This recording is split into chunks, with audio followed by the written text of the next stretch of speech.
Voilà, cela ne vous a pas échappé, c'est le week-end de Pâques et ce matin, donc au Campo Santo, à Orléans, était célébrée une messe par un pasteur, un évêque et un prêtre orthodoxe, une façon de célébrer Pâques dans l'union pour les églises chrétiennes, car cette année, Pâques tombe justement à la même date pour chacune d'entre elles. Amélie Rigodanzo et Alain Eudes.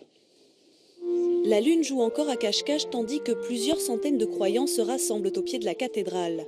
Tous se sont levés de bonne heure et certains ont même fait un détour nocturne dans leur jardin avant de venir.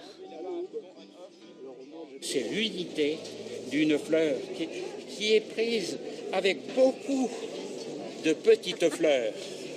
Le lilas, symbole d'un jour pour faire passer le message essentiel ce matin, l'unité. Celle des 3 églises chrétiennes venues célébrer Pâques ensemble. Il est vraiment ressuscité.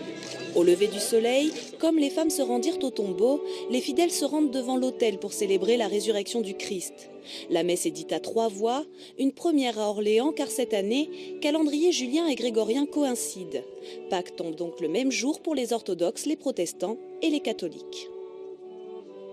Les différentes églises à Orléans ont d'excellentes relations.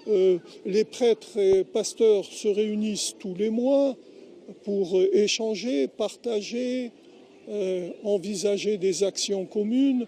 Donc cette unité, sur le terrain, elle se concrétise. Environ 400 fidèles ont répondu à l'appel du diocèse d'Orléans, curieux de découvrir l'œcuménisme. Je n'ai pas du tout été élevée dans cette communauté avec les protestants, avec les orthodoxes et tout ça.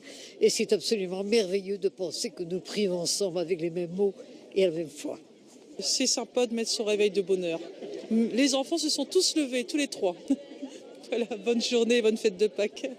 Après cette célébration, chaque fidèle a pu regagner son église pour fêter Pâques, cette fois selon son rite.